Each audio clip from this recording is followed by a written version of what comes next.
Gambling problem? Call 1-800-GAMBLER. In New York, call 877-8-HOPE-NY or text HOPE-NY. That's 467-369. In Connecticut, help is available for problem gambling. Call 888-789-7777 or visit ccpg.org. Please play responsibly on behalf of Boot Hill Casino and Resort in Kansas. 21 plus age and eligibility varies by jurisdiction. Void in New Hampshire, Oregon, and Ontario. Bonus bets expire 168 hours after issuance. For additional terms and responsible gaming resources, see dkng.co/football.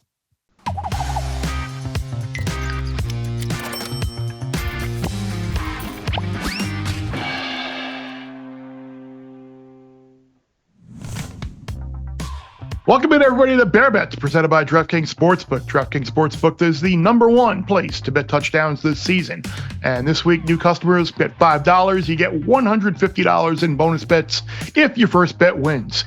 Download the DK Sportsbook app. Use the code BEARBETS. That's BEARBETS, 2 words. When you sign up, DraftKings Sportsbook, the crown is yours. Welcome in, everybody. Bear here, joined again, as always, by Geoff Schwartz. Sammy P Will Hill will join us a little bit for the NFL gambling group chat. It seems like it's the story every year, Jeff, but more so than ever this year, injuries, such a massive story in betting these games, these futures, awards and such. And clearly Patrick Mahomes' ankle injury, the biggest story of the week in the NFL. It is, and this time of year, we start seeing teams like the Lions sort of eliminate themselves from, I think, Super Bowl contention because of injuries. That's a big part of the NFL, Bear, right? The healthiest team is often the one hoisting the championship trophy. Let's talk about Kansas City here because it's important to discuss the Chiefs' options, right? Now, Patrick Mahomes has played through injury his entire career. He missed 2 games for injury, that dislocated knee back in 2019 or 2018 it was. It was one of those years.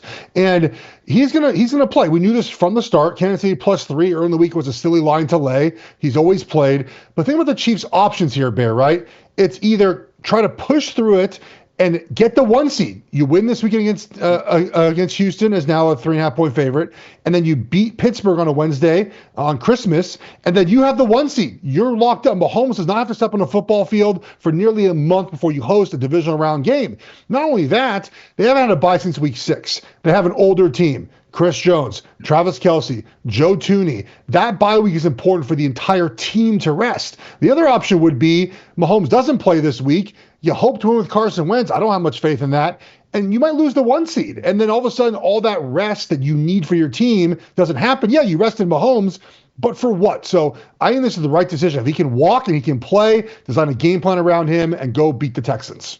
And I think not only you look at the AFC, where I think we all kind of realize on the same page here, like if Patrick Mahomes was going to be able to gut it out and get through it, that's ultimately what was going to happen. But you look at the NFC now as well, and we talked about it a couple of weeks ago about how despite the great year the Lions were having, the Vikings and the Eagles were right there with them, and it was not a given that the Lions were going to be the 1 seed in the NFC, that there were great prices to be had on the Eagles and the Vikings to either be the 1 seed or get home field advantage or win the conference. And now you see David Montgomery going down again. McNeil went down. The injuries that the Lions suffered last week, it almost makes you feel like they're not going to get the 1 seed. Look, we know the Niners are a different team right now, but they got Lions have to go to the Bears, who nearly beat them on Thanksgiving. You go to San Francisco, got the game against the Vikings. Like I think it's an underdog shot now that the Lions are going to be the 1 seed, and if they get to the NFC Championship game, they're probably going to have to go on the road again to Philadelphia, which is something that we've been talking about. Bear, I think it's unlikely they have the 1 seed with their injuries. I mean, yes, the Bears are not playing good football, but are you certain that the Lions can stop anyone right now? No. So I think that's a huge problem. It's not anyone's fault.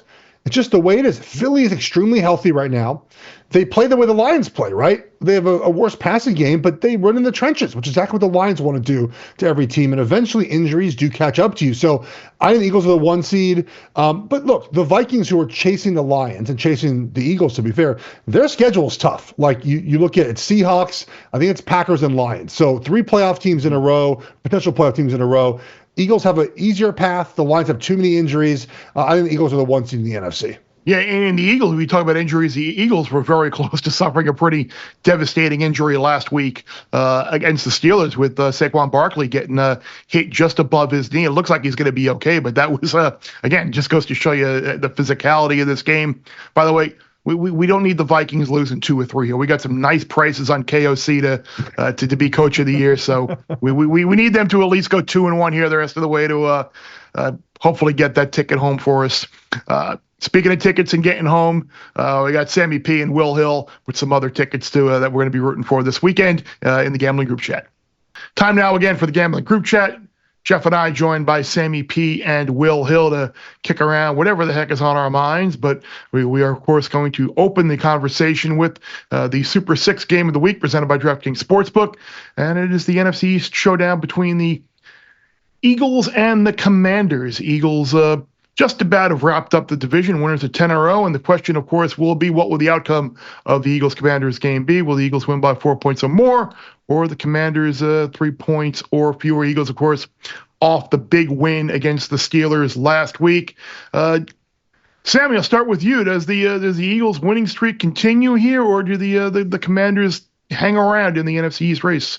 Well, I know you're coming to me first, Bear, because I couldn't do math in this segment last week, but I still got the under in Eagles and Steelers. Oof. Look, here's what I know. Sharp guys bet the 4 early in Vegas in this game. They took 4 right off the board, and I understand it because Washington's season is essentially, I don't want to say on the line, but they need this game for postseason, acclamations or whatever. So I understand it. I'm not going to bet it. I like the under again at 45.5. Philly's defense looks awesome. I think it's a top 3 unit in the league. And Philly also has a lot to play for, too. Philly's trying to get the 1 seed. So it's under for me. I am laughing, though, Will. I remember listening to WIP in Philly after the Eagles went 2-2. And, they're not going to make the playoffs. They haven't lost since. 10 straight wins for the Eagles.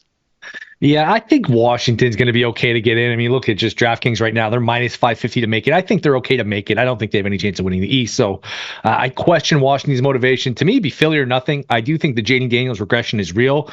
I'm partially bitter because I had Commanders teasers last week, which I'm still trying to figure out how those didn't get home.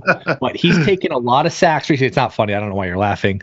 But he's taken a lot of sacks. The Kingsbury second half, I think there's a lot of truth to all of that stuff. And Philly, with the decline of Detroit, I don't think you can't call me crazy if I say, hey, Philly's the best team in the league right now. They're good on offense. They're good on defense. They got skill guys.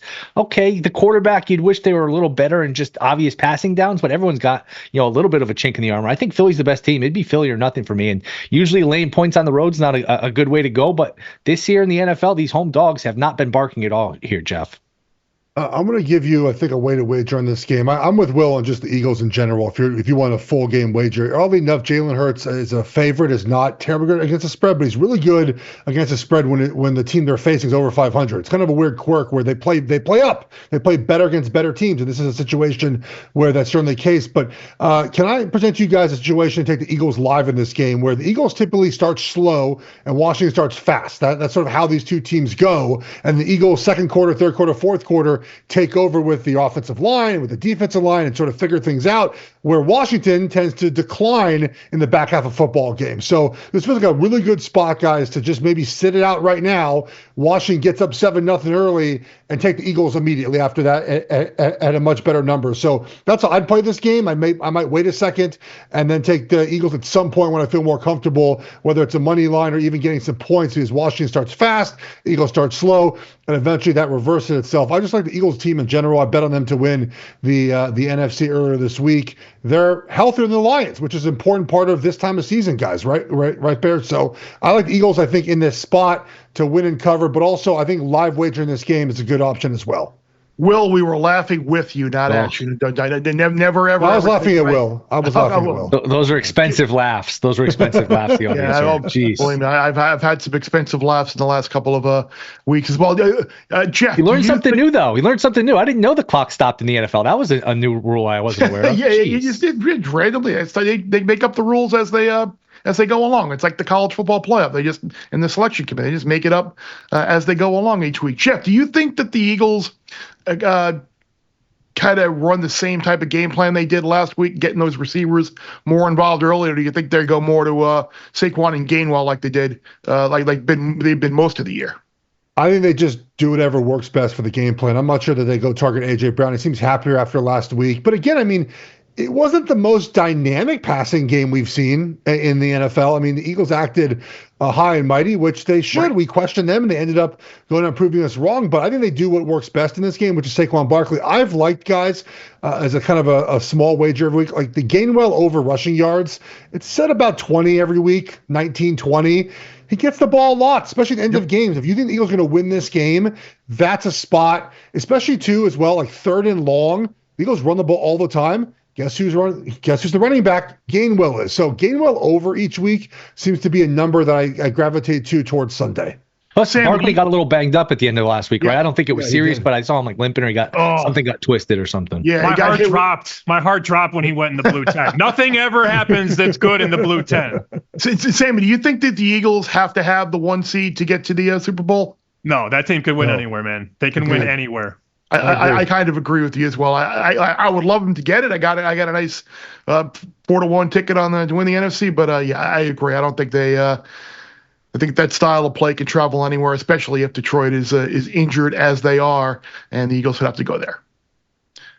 Backboard Gambling Group Chat with Sammy P and Will. Big game. Saturday is just an awesome day between the 2 NFL games that we have and the college football playoff. Steelers-Ravens, with the Steelers now holding the 1-game lead over Baltimore in the division. They won the first meeting, so a win here, in essence, wraps it up for the Steelers. However, Pittsburgh, a 6.5-point dog here in Baltimore. And we were talking about injuries before, maybe with Saquon and Sammy. You were holding your breath. Like, does this line kind of indicate one way or another to you? We know Pickens isn't going to play, but does it indicate maybe J.J. Watt may not, or T.J. Watt rather, may not play either? It feels like it's a halfway number. If he's out, it goes to 7. If he's in, 5.5. It's crazy to think a guy like that's only worth about 1.5, but that's what an odds maker will tell you. A great defensive player is worth 1.5 or 2.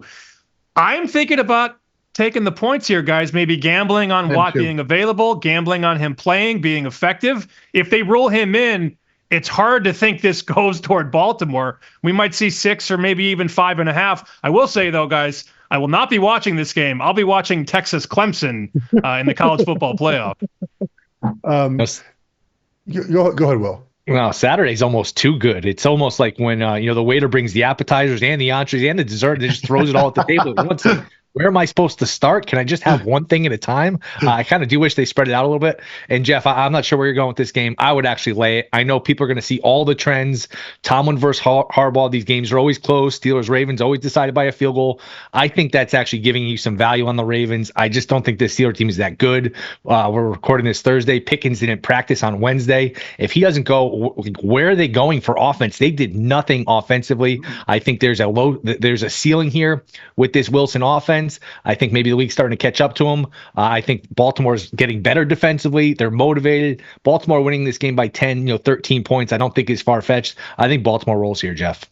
All right. So I don't like to always wager on trends. And in fact, I'm rarely going to do that on this show, but it's hard to ignore Mike Tomlin as a dog, man. I mean, he just last week was the one he didn't cover. That sort of made sense to me with the way Philly was sounds like playing. A reverse psychology bet coming here from Jeff. The Steelers have burned him so many times this year. He's gonna bet the Steelers. Reverse psychology want him to lose. No, it's hard to ignore the trends in this series, right? When this series is the dog covers with 6 points or more 85% of the time in this series.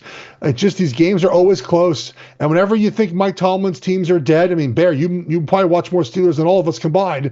When they're dead, when no one believes in them, when they're falling backwards, what do? They ugly up a game and they win or lose by 3 points. So I might blindly back the Steelers here. I agree with Will, though. Like, the Ravens are better. They're better everywhere. I don't know where you could argue the Steelers are better pass rush. I guess if Watt plays, that's overall they're better than the Ravens, but maybe that's it. So I think Steelers bounce back. I would take them plus the 6 here. I'm not sure they win, but I'll take the points, Bear. It's crazy to think. Like, I'm sitting here thinking about like the game last week. As much as they did nothing offensively, Will, like, Najee Harris doesn't just drop the ball. The game's probably tied, despite them doing great. It was 20-13 at the time that they had that fumble. But Philly turned it over a couple times early. I mean, the yardage doesn't look. Yeah. Well, I think the yardage was like 440 to 150, 130, something. It was pretty lopsided in terms of the yardage, but I get your point. Pittsburgh has had fumble luck this year. I think they forced 17 fumbles and recovered 14 of them, which is pretty wild. I mean, obviously, it's a good fumble's about a 50-50, right? One other place to look as far as the prop market here is Najee Harris has sort of production has decreased a lot over the last month. His yards per carry, just sort of his general oomph on the offense. Like any sort of Jaylen Warren over rushing might be a way to look here. It's 28.5 right now. Guys, I think he ends up getting a good amount of carries here as one extra day, one less day to prepare. Harris's numbers are getting worse. I think they have to use Warren a little bit more in this offense. My favorite part of this segment so far, and nobody else caught this, I will bring it up now. The graphics team doing Will dirty. Will's talking about the Ravens and Lamar, and the graphics team throws up Lamar 0-5 ATS against Pittsburgh. Perfect. I love it. It's been their kryptonite. It has been his kryptonite. He has not played as well against his team as he has other teams. So it is worth noting. I don't know if that matters so much in the NFL. I mean, baseball, I love those stats, those ownage stats, right? Because they have so many at-bats against someone over the years. But, I mean, 0-5 against spread is 0-5. They have played games that have been a little sloppier against Pittsburgh. It feels like Pittsburgh's in their head at times. And we'll see what happens on, I guess, Saturday. It's a Saturday now, right? Saturday afternoon. Yes. So is the best bet here to make just the Ravens to win the division? Like if we think the Ravens are going to win this week, like the Ravens to win the division is the bet to make here, right? Avoid betting on this game individually, but bet the Ravens. What's that number, Bear? 150, I think. Plus You're still going to need help, though, because unless you think Mahomes is healthy and fine next week for the Chiefs, which maybe he is, Ravens still have the Texans. Like I gave it out last week, I think plus 185 for Fox for the column. I wouldn't argue with it, but I mean, teasing the Ravens, I don't think is a bad way to go. I'm pro Ravens, so I'm with you. I'm not going to argue. Well, as you know, the odds are subject to change. Odds are subject all the time. Well, being that Sammy and graphics viciously attacked you there with Lamar, I knew that you had written about for FoxSports.com about the Ravens, and we had tweeted about texted about that separately. I wanted to give you a nice soft landing and give you boost the morale a little bit. Say you gave out the better number here, and now the market is kind of corrected and people have tailed you. So I laughed with you earlier. Geoff was mean and didn't appreciate that. He was laughing at you, and you got attacked. But I wanted to give you a little virtual hug there and give you a little bit of boost. Makes me feel a lot better. So hopefully it comes through. And looking ahead, Pittsburgh does get the break in terms of maybe Mahomes isn't 100%, but it is. Man, we talked about these schedules and the Steelers' schedule, especially the gauntlet. They're in the throes of it. At Philly, at Baltimore, Kansas City, then Cincy, which is not a layup. And looking ahead to Thursday Night Football, Cincy could be playing for something that final week, depending on how these few weeks go. Yeah. It is crazy. It was funny. I was watching the Hard Knocks last night, and prior to last week's game, like the Bengals players believe, like they believe, like if they win out, they're going to make the playoffs. So it's good to see that professional athletes still have the mindset of going out there and winning every game, even though the odds might be stacked against them. Geoff, what do you got planned for tonight, Thursday Night Football? Bo Nix, Justin Herbert, Oregon Duck Love Fest here on Thursday night. Yeah, I'm just going to sit back. I'm going to wear my jersey. Jersey Jeff will show up, and we'll watch a little Oregon on Oregon action here. I don't know much, guys. I feel like the Chargers probably shouldn't be laying points to a much better team in the Broncos right now.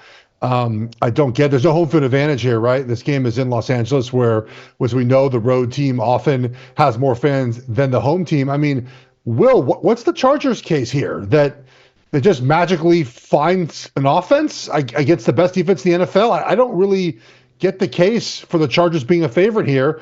So I'd probably just take the points with the Broncos. It's not strong play of mine, but I don't see it here. I think the case for the Chargers, and it's not one I'm really like dying to make or dying to bet.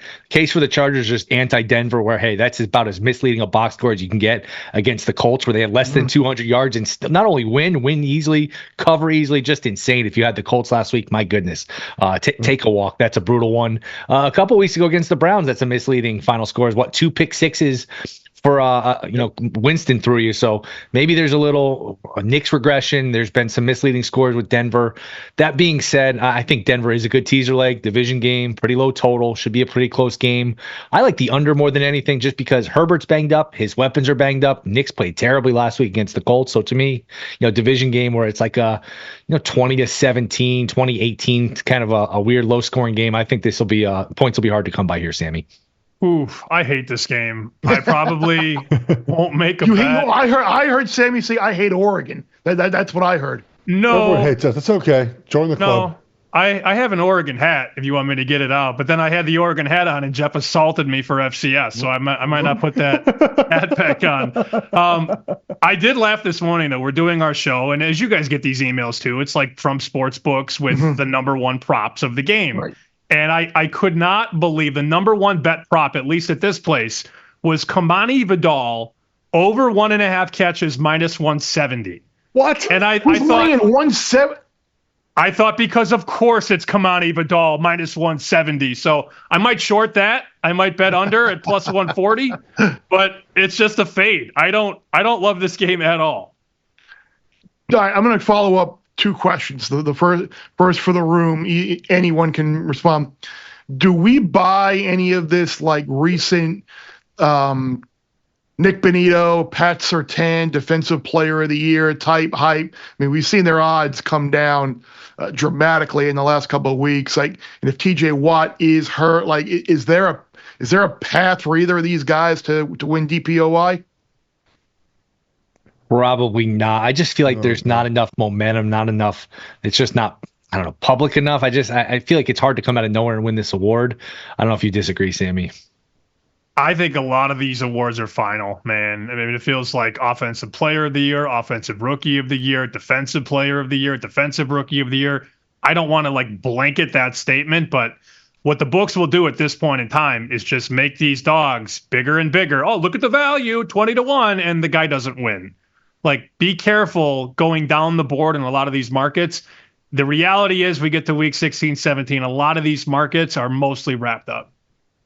Yeah. The only one I remember changing a lot was the Burrow, the first comeback player of the year that he won against Dak. Remember, Burrow had like 400 yards passing a couple weeks in a row, week 15 and 16, and Dak was a minus 1,000 favorite by midseason, and Burrow are flipping. To your point, Sammy, most of these are already done. The voters, and we talk to these voters, they're not changing their minds unless something miraculously happens down the stretch, which is unlikely to happen in the NFL. It doesn't happen very much. We hinted at it earlier. Would you look at Broncos plus 650 to miss the playoffs? They are a dog tonight. Then they are at the Bengals. And then week 18 would be against the Chiefs. Chiefs might still need the game for the 1 seed. I mean, it would take Cincy winning out, but Cincy gets one of those games head-to-head in their building. Is that enough bang for your buck? Yes. It's crazy to think Denver could go to week 18 and still be, need a win to get in. For me, it is, and I'm glad you brought that up because I actually have a nice Broncos to make the playoffs bet.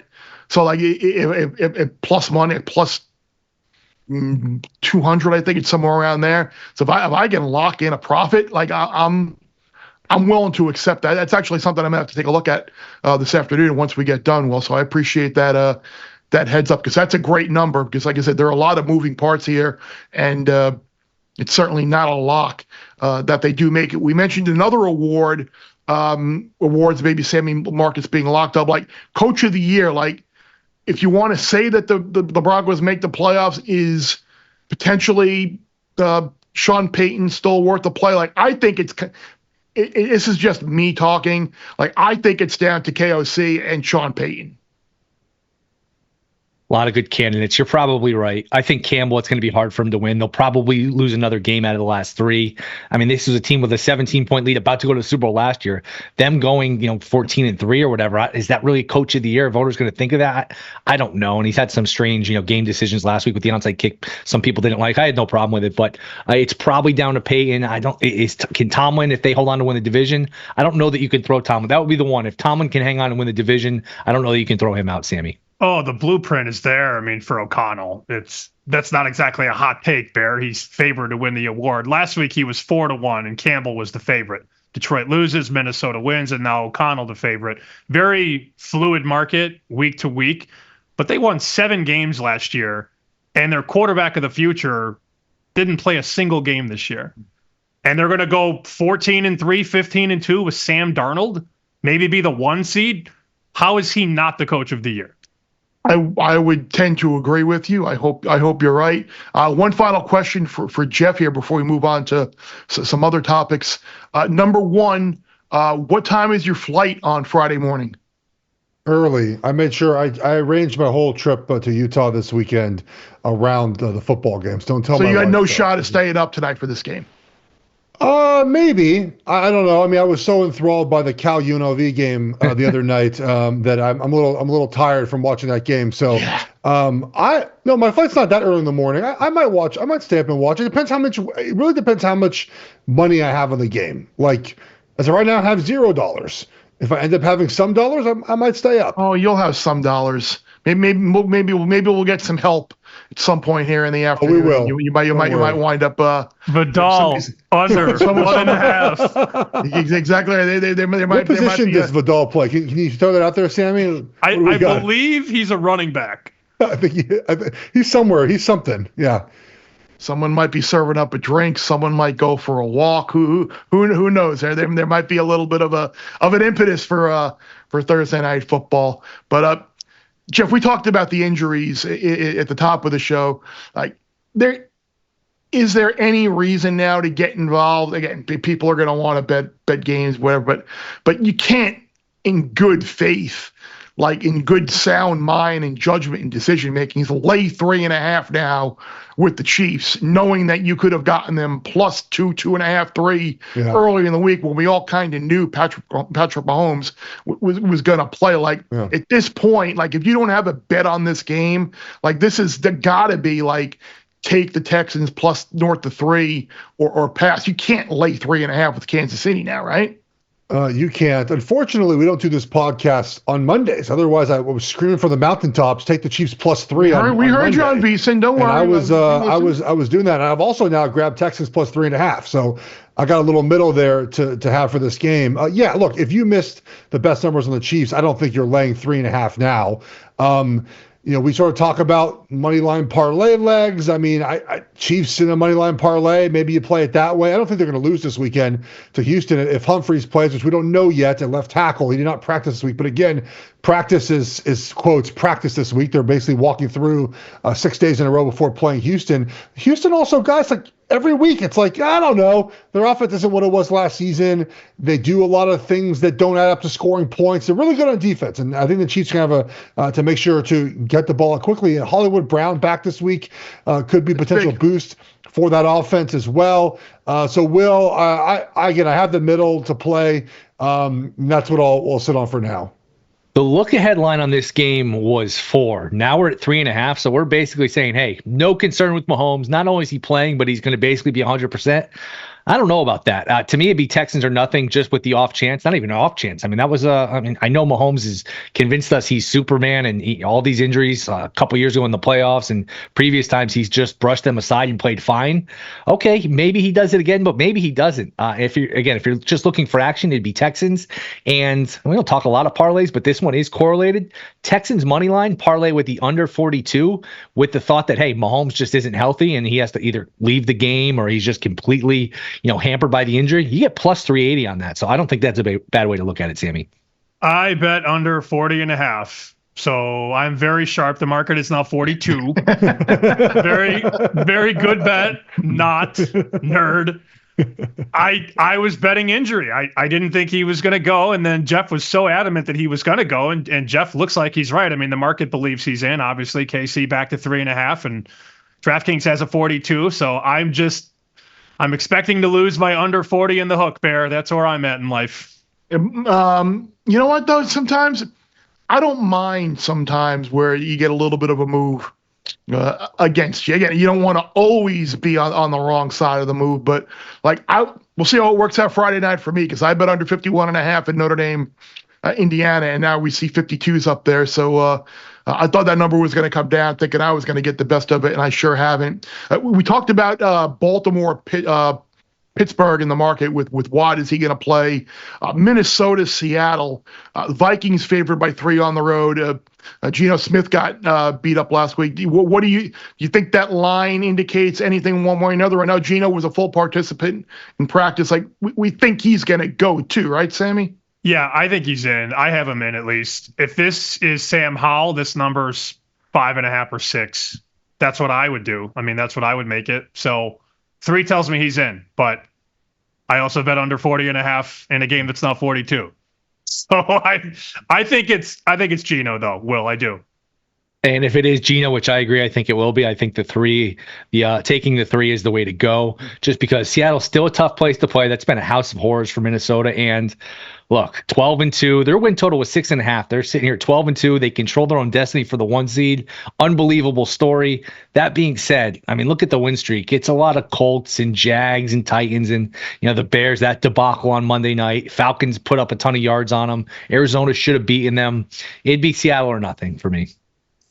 Yeah, it'd be Seattle or pass, and this might end up being on my card this weekend. Look, I like playing the dome team outside in the poor weather. It's supposed to rain this weekend. No surprise in the Pacific Northwest. Also, too, guys, the Vikings are hearing it too. Win out, and you're the 1 seed. I don't know, haven't been here before. Sam Darnold hasn't had to play these games before in his career.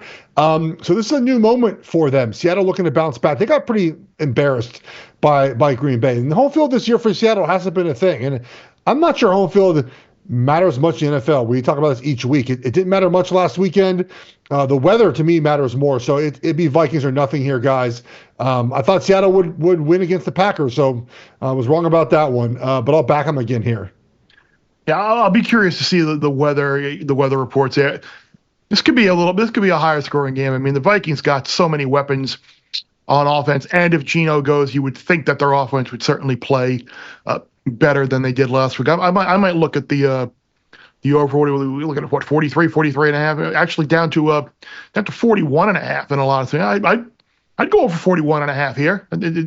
Open to 45, down 4 points might be the old Fez, a bridge too far here with the total moving down. That kind of maybe indicates that the number moving down, that maybe people believe that Geno isn't going to play. But I might have just talked myself into a bet here that I wasn't necessarily looking at making beforehand. 41.5. Look at that. If it is Howell, I think most books put up, and I don't bet this a lot, but I think most books do offer sack props. How many sacks will there be in a game? The over. And I don't know what you make that, because Howell's a sack machine going against Flores. Man, he might as well just lay on the ground to start the play. Yeah, I'll have more on Jets Rams in a little bit at the end of the show.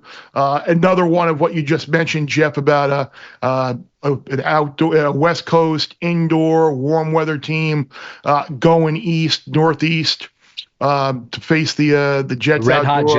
Red hot resurgent Jets who've they've actually played better since the blowout loss at Arizona. Can I interest you, Will, in taking Woody Johnson and Gangrene +3? Are we buying this Madden story, by the way, that they didn't trade for Jerry Jeudy because his teenage son told me? Why wouldn't you buy it? Absolutely. It's one of those things. Absolutely believe it. Okay. 100%. Yes. It's so strange it almost has to be true. Yeah, well, it's a very specific lie. Like, to have it, look, I imagine the front office people they talk to, very easy to find out who that person could be. Yes, I very much believe this. It's too specific to be something they made up. Like, I absolutely believe that an owner would do this, especially one who seems to not know what he's doing, like Woody Johnson. I mean, Snyder eventually got out of Washington. I don't know if you could get this guy out of his ownership role. If this stuff is true, though, man, I don't know if it's grounds for replacing him, but oh my goodness, what an embarrassment. That being said, the Jets really not that bad of a team. I mean, Adams started to come to life last week. Defense has played better in spurts. They could easily have a few more wins. They're nowhere near as bad as the record. Rams outdoors, Rams on the road haven't been great. So absolutely, especially if you can get the 3.5 with the Jets, that would be a play, Sammy. I laughed at Stucky's tweet. I don't know if you guys saw this. I was cracking up on Thursday night. He tweeted, Rams at Jets next week. Here's the game day market report. 107% of the bets are on the Rams. But the Jets have moved from pick to -11. And I laughed so hard. Like, of course that's how it's going to go. The public is going to pound the Rams, and the Sharps will be on the Jets like they bet the Jets all year. I will, not to call myself sharp, but I will probably take 3.5. I think the Rams are like the luckiest team in football the last 2 months. I agree. So I'm willing to find out. I mean, they've had everything go their way, and now I'm reading articles and seeing clippings of don't let the Rams get in because they can beat anybody. And I'm like, oh my God. I'm like, no, they can't. No, they cannot. No, they can't. Well, at least you're getting a better number here, Sammy, than the Chiefs game. So at least we can't call you that sharp. Nerd. I'll call him. We can still call him a nerd. We're allowed to do that. Jeff, can't believe you're leaving Charlotte this week for and not going to be able to take in Cardinals Panthers. Cardinals obviously will have an eye to the couple of games that we just mentioned, Seattle and Minnesota, and the Jets Rams, as they look to try and hopefully get back into this NFC West race. I don't know if I'd want to lay 4.5 here on the road with Arizona, 5s in some spot, 5 at DraftKings, 5 in some spots. Carolina's played well. Like we think Kyler Murray's fine. He's going to play, right? I mean, they were good until we all took them last week, and then they made us look like fools. So, I mean, that was great until it wasn't. But you can make the case that last week was a prime example of a team having not been there before, right? That was the first time the Panthers were favored in, 34 games, and they look like a team that read all week that they're favored. And that was also probably a little bit of embarrassment by the Cowboys to be like, really? We're an underdog against these guys?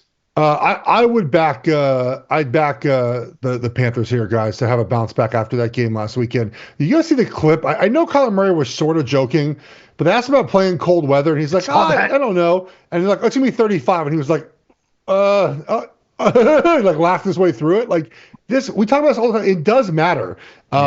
So it actually might be colder in Charlotte than in Utah, which is kind of funny. But I looked here, Will, on the Panthers in this one. I think Arizona probably wins. If I had to take it or lay it, I'd probably take it. It's a pretty easy pass for me, Sammy. I'd rather just bet against Doug Gottlieb. I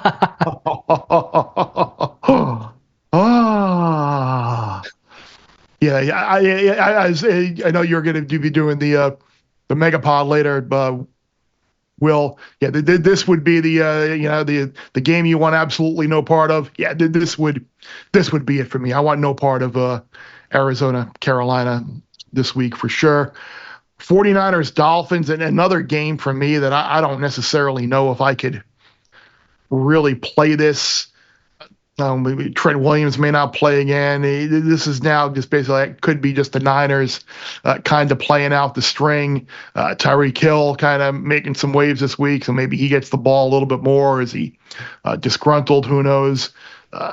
This is kind of a little bit now all over the place. We got Niners favored by 1 at DraftKings, pick everywhere else. I don't know. The Niners feel like kind of just dead team walking. Like the end is here. They couldn't score last week on the Rams. I would, if I had to play this game, I'd play the Dolphins here to win this game at home. I would think, Sammy. I don't know, man. McDaniel just terrifies me. Like, I hate betting on that guy. And not that the Niners are a good team, but we've all seen the metrics when Miami faces a decent team or a 500 team. Now, San Francisco doesn't meet that this year, although they've been decimated by injuries. It's just really tough, Jeff. Like, you played in this league. Yeah. Do the Niners give a damn? Like, I don't know that, and it's hard for me to get involved. If you tell me they care, I'd bet the Niners, but I don't have that answer. Well, do the Dolphins care? I know they're in the playoff hunt. I get it, but did you watch them play last weekend? I mean, that offense is a disaster. Their offense, if you ever want to see what it looks like to design an offense around a quarterback and you're terrified to get hit, watch a Dolphins game. Tua takes the ball. He doesn't move at all in the pocket. He stands exactly where the ball is snapped to him and throws the ball as quick as possible to someone who's open. If that person's not open, he gets hit. Like, that's the offense. It's a dysfunctional offense that against a defense of the Niners, at least on paper, right? It's a good defense. They can't move the ball. So to me, it's just a stay away. You're right, Timmy. Look, the motivation for the Niners going across the country, you're basically out of the playoffs. You're playing a warm weather game in Miami. Not much motivation, but it is the same offenses, right? So the Niners will be pretty confident. I think they can shut them down, Will.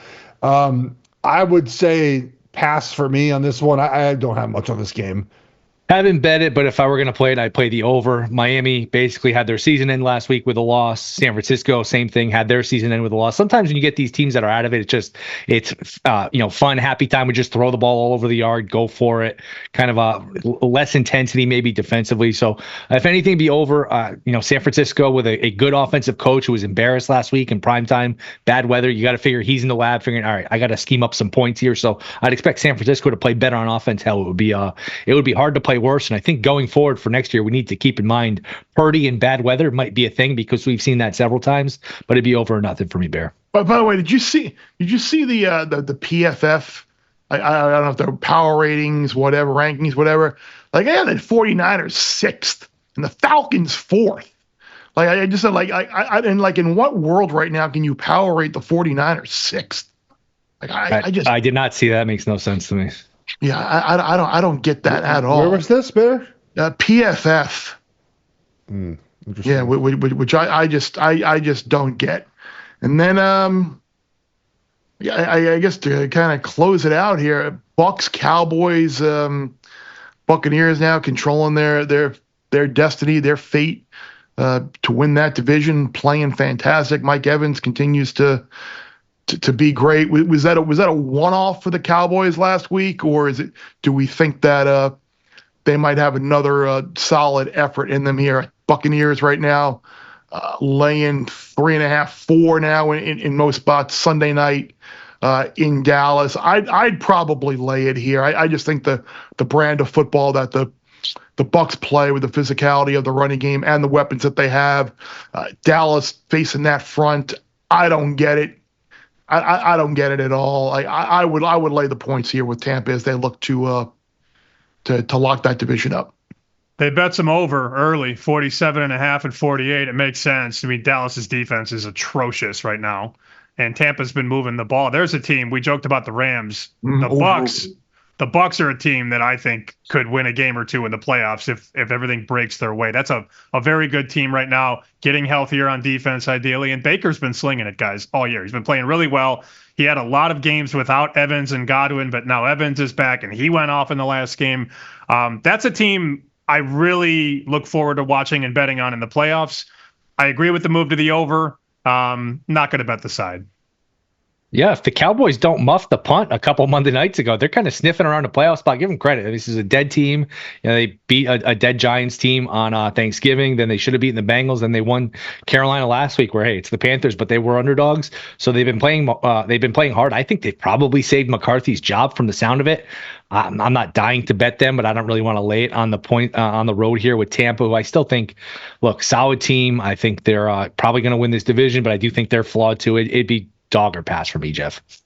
I was sent a tweet this week, X, whatever you want to call it, that this happens every time of year where someone goes through and sort of lists off all the players in the NFL that are like close to records or incentives. And the idea is you just wager on their overs every week because, the Raiders are going to, Desmond Ridder's going to target Brock Bowers. Like that, they're mostly ludicrous, okay? The one that I actually think is real, and it's happening right now, is the Bucs are trying to get Mike Evans 1,000 yards again. Yes, I think it's like 10 or 11 straight seasons now, and he didn't miss that good chunk of the season, the month of the season. So I think Mike Evans' overs, receptions, and yards are viable to play the rest of the season. The other ones are silly, like Bo Nix is not targeting Sutton more often, and Ritter's not throwing to Brock Bowers, and there's not a rookie getting in. It's just so silly. This one is real. So I think Mike Evans overs is a way to play this game, guys. They want to get him the ball. He is going to get 1,000 yards. He's going to be a first ballot Hall of Famer. For people who are unaware of his stats, go look him up. He's going to be one of the best wide receivers of all time. So I think Mike Evans overs is the way to play this game. Well, I hope that. Go ahead. Ben, sorry. I was going to say, I thought that Geoff was going to hit us like influencer mode. Like, this has happened in 3 of the last 3 games. Like, I thought. Oh, geez. Dude, this tweet I was arguing with a buddy who was telling me that the teams tell the players to throw the ball to certain guys. I'm like, that's not it. All ever happened. 0 times it happened. Now, players will Brady will do it for Gronk, which he did. Mahomes would do it for Kelsey, like in those specific situations that already helped the team anyways. But there's no directive coming from the front office to get guys their bonus money. In fact, they would probably tell them the other way, right? Like, hey, don't get them the record. Don't get them so they don't hit their bonus, right? Like, so and sometimes too, teams pay the bonuses out anyways. But this Mike Evans one is not even about the bonus. He does get like $3 million if he gets a certain amount of catches and one more touchdown. It's about records, right? It's about Hall of Fame resume. So this one they're trying to do for him. Yeah, I was going to say, Jeff, I hope Desmond Ridder isn't trying to get Brock Bowers the ball. I had a good sweat going on Brian Thomas for like rookie leading receivers. Right now, I got Brian Thomas. I remember writing it up earlier in the year. They're like 16-1, 20-1, something like that to lead all rookies in receiving yards. Right now, we got Brock Bowers 968, Brian Thomas 956. So we got an interesting race here coming down the stretch for a meaningless bet that I made back in just for fun bet that I made back in. It doesn't count. It doesn't really count. It's just for fun. It doesn't count at all. I'm surprised, Barry, you didn't start the show though with Falcons Giants. I figured that was gonna be the first game you started with. It's such an important game for the National Football League. Well, it is if you've got Giants' worst record bets. You need Big Blue to keep on losing. They're awful. I should probably know this. They're Who controls so their own destiny for the one? If the Raiders lose out, and they might actually win. That's what I don't know. Does it come down? They didn't play, right? So it probably comes down to a strength of schedule, right? Yeah. I think the Giants have like over 50% chance to have the number 1 pick. Something I think I think they do a 1-game playoff, and whoever's team fan base throws up first, that team gets the first. Yeah, they should have a loser bowl. And the team that wins that loser bowl has the number 1 pick in the draft. Yeah, would you watch? I'd watch that. Of course, game. I would watch. I would watch it, and I'd bet on it. I would totally. I believe it's a Dave Damashek idea. It's a great idea, like loser bowl, fantastic idea. And you just have it, and the team has to win. Like in that game, you got to win. Right. But it'd be so funny with Raiders Giants playing for the right to draft Shadur Sanders. And you're playing it, and you're playing it outdoors at like 9:00 at night in like Calgary Upper Peninsula, or Michigan, or something. way up top, UP, Michigan.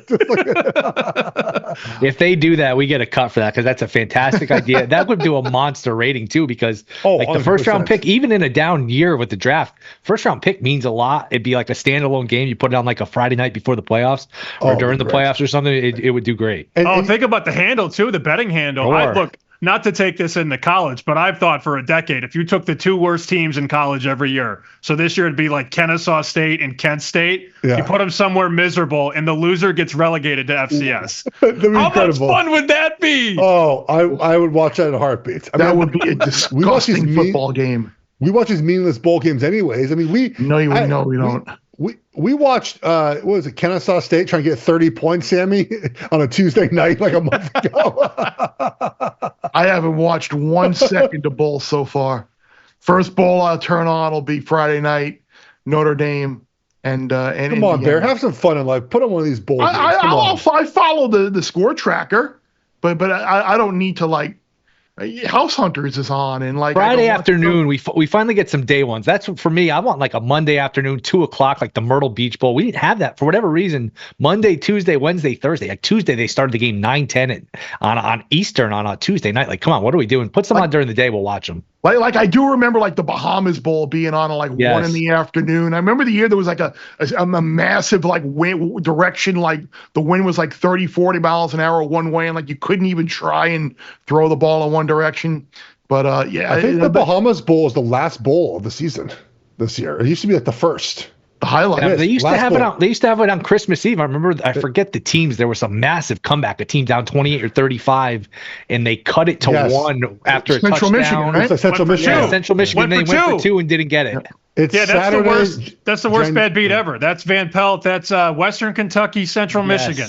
I have it right here. Yeah. Western Kentucky was up 42-14 at halftime, and won 49-28, laying 2.5. Unbelievable. 49-48, you mean? 49-48. Yeah, Yes. 49-48. Sorry. Can you guess the two teams in the Bahamas Bowl? Anybody? No. Buffalo Liberty. Oh, Buffalo man. Liberty. Saturday. I think January 4th. this is Buffalo's second trip to the Bahamas Bowl, because I think they were involved in that game where like the wind was like so strong one year.